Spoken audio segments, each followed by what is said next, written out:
नमस्कार दोस्तों, हर हर महादेव। दोस्तों, अगर आप भी केदारनाथ यात्रा पर आने का प्लान कर रहे हैं तो मैं आपको आज देने वाला हूं केदारनाथ यात्रा की कंप्लीट डिटेल्स कि केदारनाथ यात्रा पर कितना खर्चा आता है, होटल कितने रुपए में मिलते हैं, बस कहां से मिलती है, खाने का क्या रेट रहता है, रजिस्ट्रेशन कैसे होता है और केदारनाथ में कहां कहां पर भंडारे होते हैं। और आज का हमारा ये वीडियो पार्ट 1 है जिसमें मैं आपको हरिद्वार से सोनप्रयाग तक की कंप्लीट डिटेल्स दूंगा। और क्योंकि केदारनाथ के लिए गाड़ियां यहीं तक आती है, इसके आगे का सफर आपको टैक्सी, पैदल और फिर घोड़े खच्चर से ही करना होता है। तो चलिए दोस्तों, शुरू से जानते हैं कि केदारनाथ का सफर कहां से शुरू होता है। दोस्तों, केदारनाथ जाने के लिए आप सफर की शुरुआत हरिद्वार और ऋषिकेश कहीं से भी कर सकते हैं। दोस्तों, इन दोनों शहरों के बीच की जो दूरी है वो लगभग 25 किलोमीटर की है। दोस्तों, चारधाम यात्रा पर आने से पहले आपको एक रजिस्ट्रेशन भी करना होता है, जिसमें आप ऑनलाइन भी अपना रजिस्ट्रेशन करा सकते हैं या फिर आप हरिद्वार बस स्टेशन के पास और ऋषिकेश बस स्टेशन के पास बने रजिस्ट्रेशन ऑफिस में अपना ऑफलाइन रजिस्ट्रेशन भी करवा सकते हैं। ऑफलाइन रजिस्ट्रेशन हाथ के हाथ हो जाता है।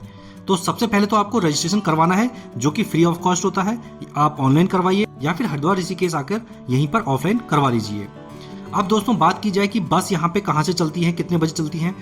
तो दोस्तों, जो बस चलती है केदारनाथ के लिए वो हरिद्वार से भी चलती है और ऋषिकेश से भी चलती है, लेकिन ये बसें चलती हैं सुबह 4 बजे से लेकर 8 बजे तक के बीच में ही यहाँ से बसें चलना शुरू होती है। तो जो ये बसें चलती हैं वो पहुँचती हैं सोनप्रयाग तक के लिए, और बसों का सोनप्रयाग तक का जो किराया है वो 700 रुपये से लेकर 1000 रुपये तक का पर पर्सन का रहता है। आप सबसे सस्ते में अगर जाना चाहते हैं तो आप बस से ही जा सकते हैं, और बस आपको ऑनलाइन भी मिलती है और ऑफलाइन भी मिलती है। दोनों तरह से आप अपने लिए बस बुक करवा सकते हैं। ऑनलाइन का रेट थोड़ा सा ज़्यादा रहता है और ऑफलाइन का इससे थोड़ा 100-200 रुपये कम रहता है। तो आप जैसे भी चाहें अपने लिए सबसे पहले बुक करा दीजिए बस। तो सबसे पहले रजिस्ट्रेशन कराने के बाद फिर उसके बाद सुबह सुबह बस लेकर आपको निकल पड़ना है सोनप्रयाग के लिए। तो दोस्तों, जब आप सोनप्रयाग के लिए निकलेंगे तो रास्ते में आप बहुत सारे सुंदर नज़ारों के दर्शन करते हुए शाम तक पहुंच जाएंगे सोनप्रयाग में। अब सोनप्रयाग में रुकने के कई ऑप्शन हैं। यहाँ आप डोरमेट्री ले सकते हैं या फिर होटल ले सकते हैं, और यहाँ पे हॉल भी मिलते हैं जहाँ पे नीचे बिस्तर होते हैं कई सारे लगे हुए, आप उसमें भी रुक सकते हैं। यहाँ पे डोरमेट्री की चार्जेस की बात की जाए तो यहाँ पे डोरमेट्री का जो फिलहाल का चार्ज है वो 500 रुपये पर पर्सन है। इस हिसाब से यहाँ पे डोरमेट्री मिलती है। इसके अलावा होटल का जो चार्जेस है वो 2500 रुपये से लेकर 7000 रुपये तक में रहता है। और अगर आप बरसात के समय में आएंगे तो यहाँ पे डोरमेट्री आपको 250 से 300 रुपये में मिल जाएगी, और रूम आपको 700 रुपये से लेकर 1500 रुपये में मिल जाते हैं। ये डिपेंड करता है कि आप किस सीज़न में आ रहे हैं। आप पीक सीज़न में आते हैं मई और जून में तो उस टाइम पे रेट थोड़ा सा ज़्यादा मिलते हैं, और बरसात के सीज़न में आएंगे तो उस टाइम पे रेट कम मिलते हैं। और अगर आप यहाँ पे अपनी गाड़ी से आना चाहते हैं तो अपनी गाड़ी से भी आ सकते हैं। तो गाड़ियों में बात करते हैं कि आप अपनी गाड़ी को पार्क कहाँ पे कर सकते हैं। तो दोस्तों, यहाँ सोनप्रयाग में बहुत बड़ी एक पार्किंग बनी हुई है, जहाँ पर आप अपनी 4 व्हीलर हो चाहे 2 व्हीलर हो उसको पार्क में लगा सकते हैं। और अगर यहाँ पे पार्किंग चार्जेस की बात की जाए तो 2 व्हीलर का जो पार्किंग चार्ज है वो 100 रुपये पर डे का है, और 4 व्हीलर का जो पार्किंग चार्ज है वो 200 रुपये है पर डे के हिसाब से। तो इस हिसाब से जितनी भी आपके दिन लगते हैं, 2 से 3 दिन जो भी यात्रा में लगेंगे, उतने दिन के लिए आप अपनी गाड़ी को यहाँ पार्क कर लीजिए। यहाँ पे आपकी गाड़ी सेफ भी रहेगी और आप टेंशन फ्री होकर अपनी यात्रा को कर पाएंगे। तो दोस्तों, जिस दिन आप सोनप्रयाग शाम तक पहुँचते हैं तो यहाँ पे रुकने का सबसे अच्छा ऑप्शन रहेगा डोरमेट्री, जिसका चार्जेस सबसे कम रहता है और फैसिलिटी भी ठीक ठाक मिल जाती है। इसके अलावा यहाँ पे हॉल भी मिलते हैं, और हॉल का जो चार्जेस है वो 400 रुपये तक पर पर्सन का रहता है। तो उसमें क्या होता है कि हॉल में बहुत बड़ा हॉल होता है, नीचे बिस्तर लगे होते हैं, तो एक बिस्तर एक आदमी के हिसाब से दे दिया जाता है और उसका चार्जेस 400 रुपये पर पर्सन के हिसाब से लिया जाता है। तो आप अपने बजट के अनुसार अपने लिए हॉल ले सकते हैं, डोरमेट्री ले सकते हैं या फिर होटल ले सकते हैं। सभी तरह के ऑप्शन यहाँ पे अवेलेबल हैं। यहाँ पे कोई रुकना चाहे, रुकने की व्यवस्था है? रुकना हाँ मिल जाता है। डोरमेट्री 400 का भी है और 500 का भी मिल जाता है। रेट का तो फिक्स नहीं रहता है, मतलब चेंज होते रहता है। 400 या 500 मिल जाएगा भैया। जैसे यही पूछना चाहूँगा कि जैसे होटल या डोरमेट्री कहाँ पे सही है, गौरीकुंड में कि सोनप्रयाग में ज़्यादा? सोनप्रयाग में ज़्यादा ना, गौरीकुंड में शायद कम ही है। क्योंकि जितना आगे जाते रहोगे उतना महंगा होते जा रहा है, और भीड़ भी आजकल ज़्यादा है तो रेट भी हाई हो रहा है। और बिस्तर का क्या रेट है? आप बिस्तर भी देते हो यहाँ पे? बिस्तर भी देते हो किराए? हाँ, ये मिल जाता है 500 1 पर्सन। 500 1 पर्सन का। इसमें चार्जिंग वगैरह मिल जाएगी? चार्जिंग वगैरह मिलेगा, रजाई गद्दा वगैरह। टॉयलेट तो आगे कॉमन है, हॉल में वो नहीं होता ना। हाँ, ज्यादातर हॉल जितने हॉल है, हाँ, क्योंकि गवर्नमेंट के है ना, तो इनके आगे ही मिलते हैं। देख सकते हैं आपको ऐसे यहाँ पे बिस्तर मिल जाएंगे और एक रजाई मिल जाएगी। देख सकते हैं 500 रुपये पर पर्सन के हिसाब से मिल जाएगा। ये देखिए साथ में आपको चार्जिंग पॉइंट वगैरह मिल जाएंगे। तो दोस्तों अगर आप भी केदारनाथ यात्रा के लिए जाना चाहते हैं तो बैग अच्छा होगा कि आप नीचे गौरीकुंड में या सोनप्रयाग में रखवा दें, क्योंकि फिर पैदल जो चढ़ाई है वो काफ़ी लंबी चढ़ाई होती है, 20 किलोमीटर की चढ़ाई है और बैग लेके जाना बहुत ही मुश्किल हो जाता है। तो अच्छा होगा कि आप अपना अनावश्यक सामान जो है वो यहीं रख दें, क्लॉक रूम बने हुए हैं वहाँ रख दें, ताकि आपको सामान ले जाने में परेशानी ना हो और सफ़र आसानी से हो जाए। अब दोस्तों अगर खाने पीने की बात की जाए तो सोनप्रयाग में कई जगह भंडारे भी होते हैं। यहाँ पर कुछ भंडारे पार्किंग में भी होते हैं, इसके अलावा कुछ मार्केट में भी होते हैं, क्योंकि कुछ सालों से यहाँ पे कई लोग प्रसाद के रूप में भंडारे कराने लगे हैं। तो आप यहाँ पे आके भंडारा भी ले सकते हैं, जो कि फ्री ऑफ कॉस्ट होता है।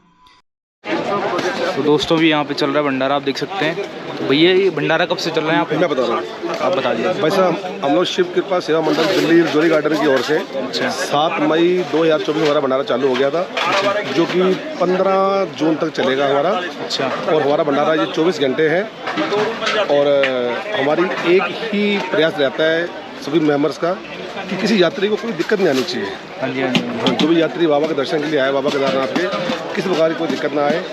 यात्री अपना आराम से जैसे घर से आए ऐसे खुशी के अपने घर जाए, तो हमारा यही प्रयास रहता है। तो 24 घंटे हमारे यहाँ खाना तैयार है, खाना मिलता है 24 घंटे हमारे यहाँ। कब से चल रहा है भंडारा? कितने साल? 7 मई। हाँ, हमारे यहाँ छठा भंडारा है। अच्छा। यहाँ पे केदारनाथ में, और हम 25 साल से भंडारा लगा रहे हैं जी श्री अमरनाथ जी में। अच्छा जी ठीक है, ठीक है। तो खाने में क्या क्या रहता है? जैसे आज कड़ी है यहाँ पे, कड़ी चावल हमारा डेली बनता है। चेंज होता रहता है? बिल्कुल हम चेंज करते हैं जी। 3 सब्जी हमारे यहाँ डेली बनती है अलग अलग। हाँ जी जी ठीक है। तो कोई भी आना चाहे तो मतलब यहाँ पे खा सकता है ना? बिल्कुल सभी के लिए। सबसे यही अनुरोध करेंगे जो भी बाबा केदारनाथ के दर्शनों को आए अपने भंडारे में जरूर आए। अपना भंडारा ये सोनप्रयाग कार पार्किंग में है।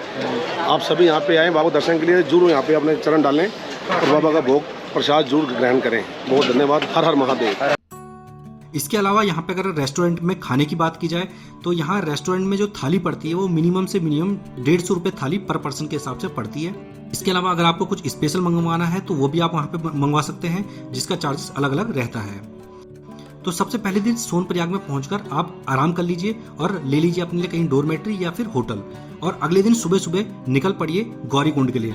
तो जब आप सुबह सुबह गौरीकुंड के लिए निकलेंगे तो यहाँ पे आपको रजिस्ट्रेशन की लाइन दिखाई देगी, जहाँ पर आपका रजिस्ट्रेशन चेक होता है।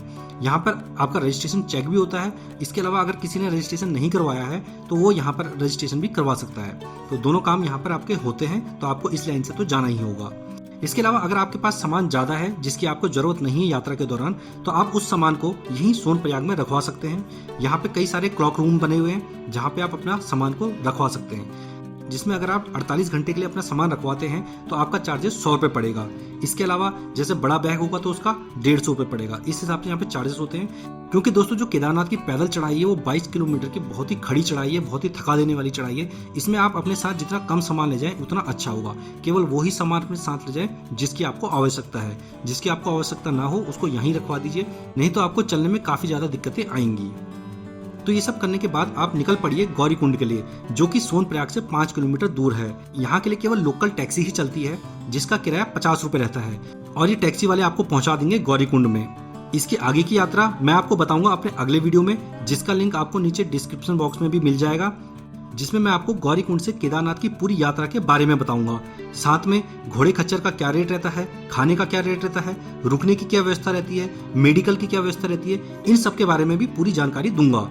तो पूरी जानकारी के लिए हमारा जो केदारनाथ यात्रा पार्ट 2 वाला वीडियो है वो आप जरूर देखिएगा। उसमें आपको आगे की जानकारी मिलेंगी। और आपको ये जानकारी अगर अच्छी लगी हो तो हमारे इस वीडियो को लाइक कीजिएगा और हमारे चैनल को कर लीजिए सब्सक्राइब, ताकि आपको आगे भी हमारे इस तरह के वीडियो मिलते रहें। मिलेंगे दोस्तों इसके बाद नेक्स्ट वीडियो में, तब तक के लिए धन्यवाद। जय हिंद।